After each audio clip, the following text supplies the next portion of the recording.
Voy ahora a presentar a nuestra siguiente panelista, la doctora María José Lubertino.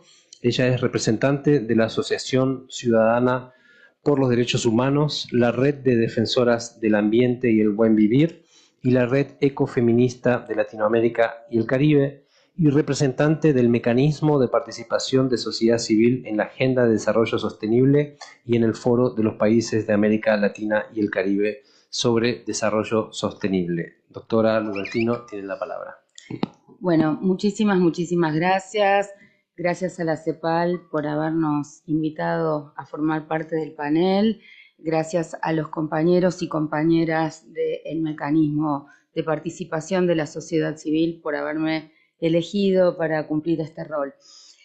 Voy a hablar a nombre de los pueblos indígenas, de los afro, de las mujeres y diversidades, de los migrantes y las migrantes, de los trabajadores y trabajadoras, de los jóvenes y las jóvenes, de la academia, de los defensores y defensoras ambientales de nuestro continente y de las futuras generaciones. No es poca responsabilidad en este contexto en el cual ya se ha descrito muy bien y en el documento de la CEPAL, si bien hay 85 países que tienen estrategias nacionales de reducción de desastres alineadas con el marco de Sendai, el cambio climático se continúa exacerbando y la frecuencia y la gravedad de los desastres climáticos avanza. Se afectan en el mundo 40 millones de personas, pero nuestra región es una de las más castigadas, a pesar de ser de los que menos gases de efecto invernadero generamos. Debo subrayar que las inversiones en combustibles fósiles en el mundo continúan siendo mayores que la inversión en acciones por el clima y que en nuestro continente esa tendencia también está presente. La región es altamente vulnerable a los efectos del cambio climático, incluso si lográramos un calentamiento global de 1,5 grados centígrados. No necesito relatar acá inundaciones, tormentas, desplazamientos de masas húmedas, sequías, incendios, temperaturas extremas, derretimiento de glaciares, elevación del nivel del mar. Hay dos datos que sí quiero subrayar en este contexto de que solo emitimos 10%. Uno es que las emisiones por el uso de energía crecieron nada más que 1,2%. No es por buena gestión, cambio de energías renovables, sino por el poco dinamismo de la economía. Y eso tampoco es una buena noticia, como nos anunciaba en la apertura José Manuel Salazar. Y el otro dato que quiero subrayar es que las emisiones que se originan en residuos crecieron 2,5% cada año, lo cual nos habla de una muy mala gestión de los residuos y también nos habla de un modelo consumista a la par del modelo extractivista. Quiero subrayar, y la sociedad civil lo que plantea es que no alcanza con medidas paliativas, que estamos ante la gran oportunidad, América Latina tiene la gran oportunidad de salir del estilo de mal desarrollo actual. Un mal desarrollo ineficiente en relación al prometido modelo de crecimiento y devastador en relación a la depredación de nuestros bienes comunes que exacerba las crisis ambientales. Desmonte, minería a cielo abierto, fracking, contaminación por cianuro, por agrotóxicos, demoliciones, destrucción del patrimonio. Falta de información, violaciones a los derechos humanos, violación al consentimiento libre e informado de los pueblos originarios, amenazas y muertes a defensores ambientales, a periodistas. Esta es la región con más casos de mayor gravedad y además debo decir que una gran mayoría de estos grupos amenazados son mujeres en los distintos territorios. La crisis climática es un factor que acentúa las desigualdades y los de más altos recursos, como bien decía la ministra de Chile, emiten más y los más vulnerables y los más vulnerabilizados con los efectos de la crisis climática la pasan peor y sufren más. La velocidad de la descarbonización de la región es del 2,4% anual y si queremos evitar un aumento que supere el 1,5 grados centígrados, requiere una tasa de descarbonización del 6,7% anual. Yo no me voy a adentrar en los datos porque tenemos poco tiempo y prefiero subrayar las propuestas y las soluciones que vemos desde la sociedad civil, pero no puedo dejar de mencionar especialmente el caso del Caribe, que es la segunda región más vulnerable a los efectos del cambio climático en el mundo. Ya se ha dicho aquí que tanto por su ubicación como por la concentración de la población en las zonas costeras. Y también no quiero dejar de decir y subrayar que hay estadísticas, datos, indicadores no suficientes, pero que nos permiten sostener que los sectores sociales más humildes, las mujeres, las niñas, indígenas, afros y los sectores de la pequeña producción son los más afectados siempre. Se puede crecer y ser ambientalmente sostenible, pero se requieren transformaciones profundas y rápidas. Los países deben ser evaluados no solo en función de su PBI per cápita, sino también a partir de consideraciones de vulnerabilidad ante desastres naturales. Tenemos desafíos y oportunidades para la implementación del ODS 13. 15 países han presentado sus planes nacionales de adaptación. Sin embargo, los objetivos planteados en la CDN son insuficientes para lograr mantener el aumento de la temperatura por debajo de los 2 grados centígrados y es necesario aumentar la ambición para limitar los aumentos de temperatura tal como lo estipuló el Acuerdo de París. A la salida de la pandemia, el nuevo statu quo global refleja el empeoramiento de varias crisis entrelazadas, social, económica, política, ecológica, sanitaria y geopolítica, que se potencian entre sí. Vemos con gran preocupación el debilitamiento de las instituciones y prácticas democráticas, el fortalecimiento de la extrema derecha, el avance de grupos antiderechos negacionistas del cambio climático y de autoritarismos y asimismo la potenciación de una cultura de la guerra en diferentes niveles asociada profundamente al colonialismo, al capitalismo y la exacerbación del patriarcado y el racismo. En primer lugar, hay una guerra contra la vida y la naturaleza, y esa guerra está en nuestro continente. Los territorios son arrasados por una violencia cada vez mayor que se expresa con especial intensidad sobre los cuerpos de las mujeres y de los defensores y defensoras de la naturaleza, más aún cuando son partes de pueblos indígenas, pueblos racializados y etnizados y particularmente afrodescendientes. En términos globales, además, la invasión de Rusia a Ucrania agravó la crisis energética, humanitaria y alimentaria con efectos, impactos acá en la otra punta del globo. La lucha por una transición ecosocial justa pasa necesariamente por la defensa de la democracia en todas sus dimensiones, desde el ámbito de la política institucional, internacional, nacional y regional, hasta la construcción de formas de autogestión y autonomía territorial y local.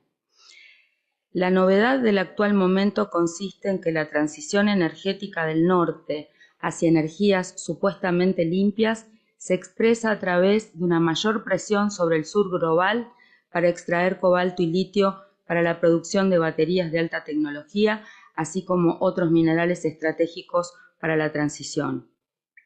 En los últimos años proliferaron una serie de propuestas de Green Deal o pactos verdes, y la justicia climática suele estar en el centro de estas agendas, de estos pactos verdes, porque destinan fondos al resarcimiento para comunidades que históricamente han sufrido impactos ambientales negativos.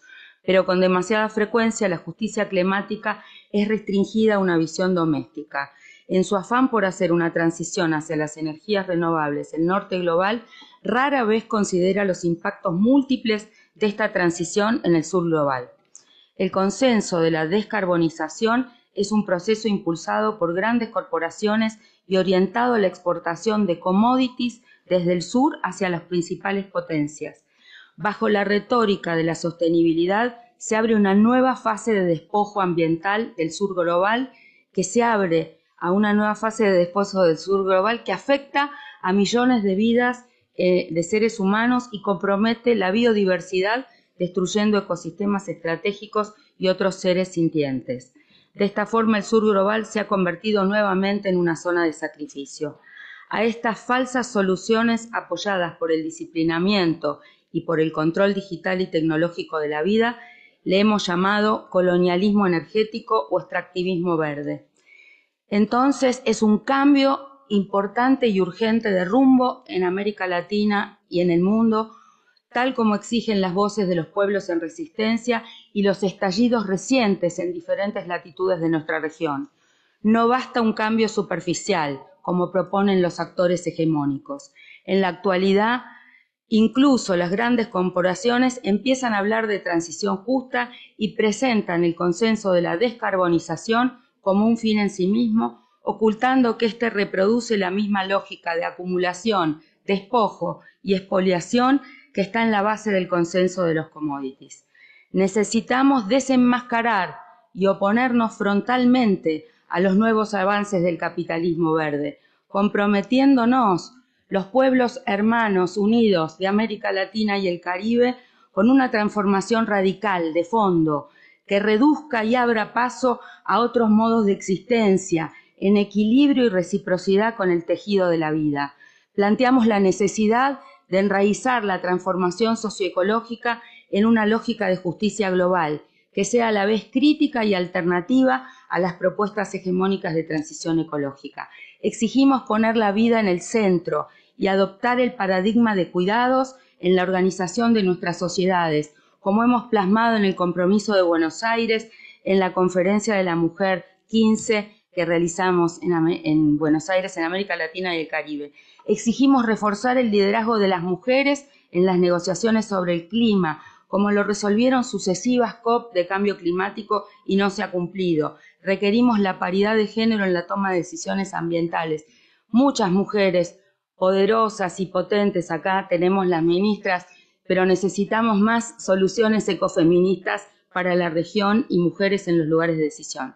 Afrontar la deuda ecológica y las deudas, las eternas deudas externas en el marco de la transición ecosocial justa desde el sur. Queremos la anulación de la deuda para cuidar la vida.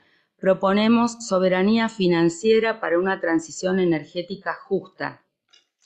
Buscamos incidir en los gobiernos para que asuman con audacia en esta etapa las responsabilidades relacionadas con las emergencias climáticas.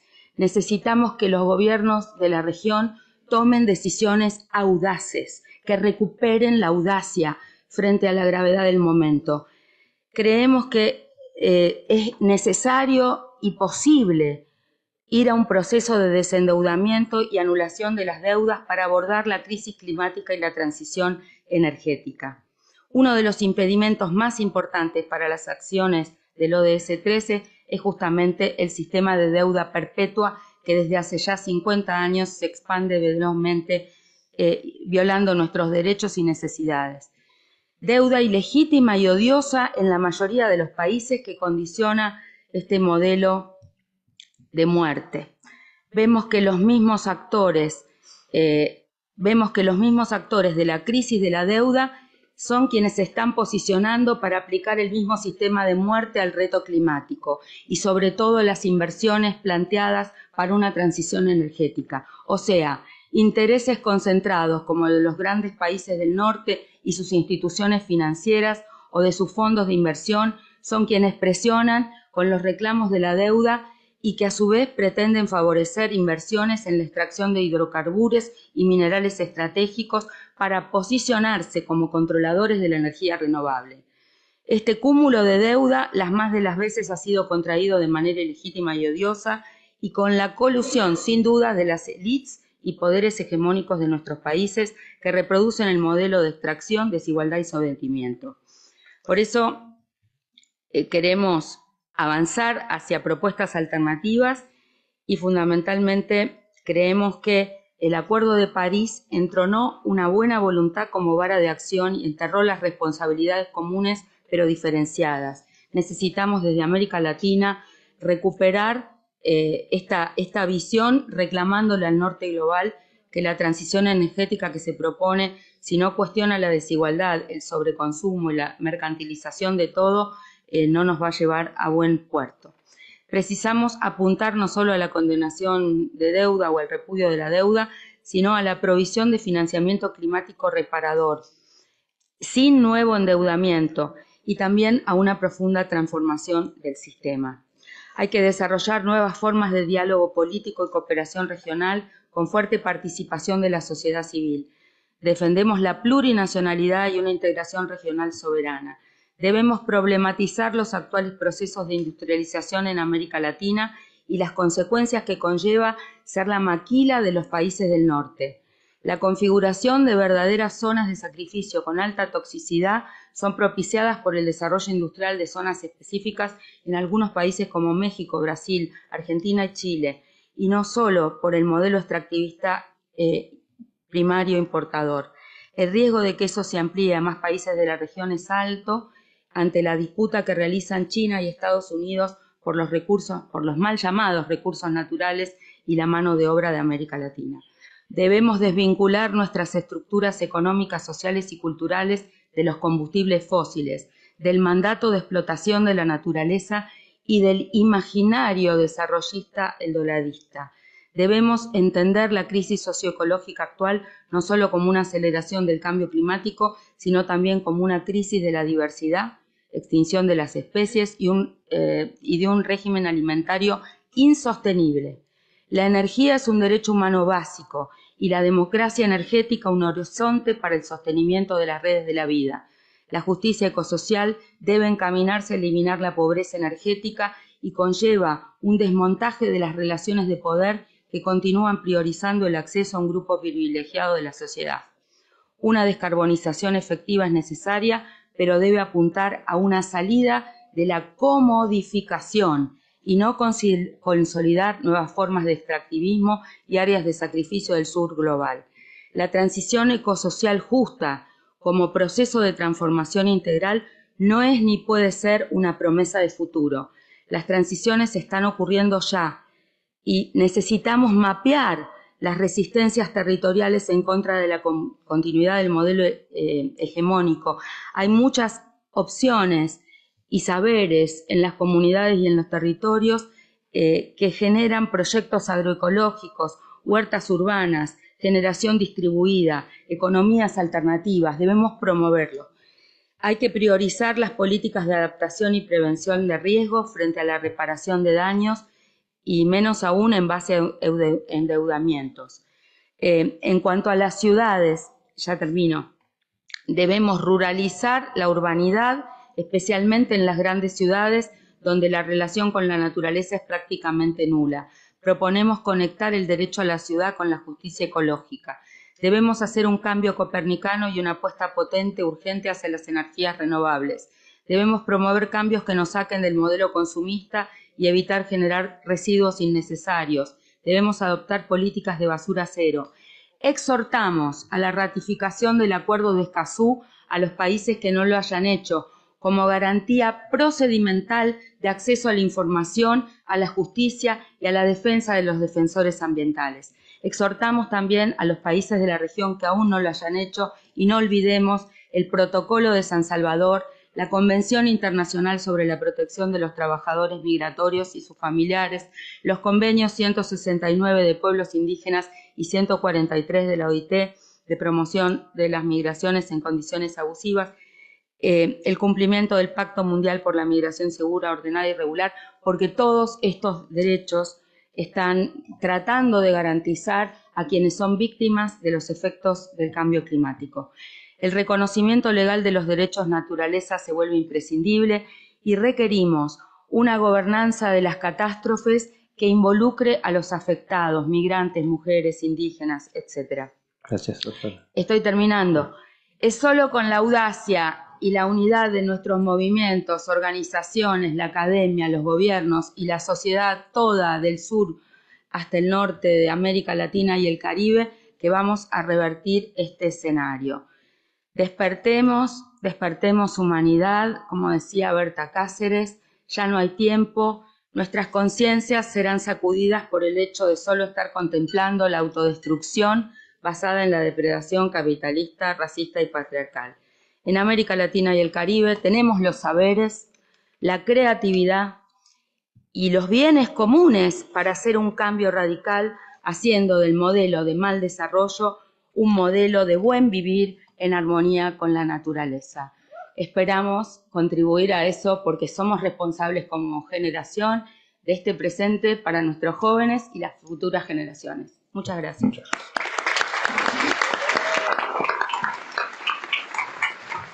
Muchas gracias, doctora, por traer la dimensión de justicia climática, recordarnos que la crisis climática acentúa las vulnerabilidades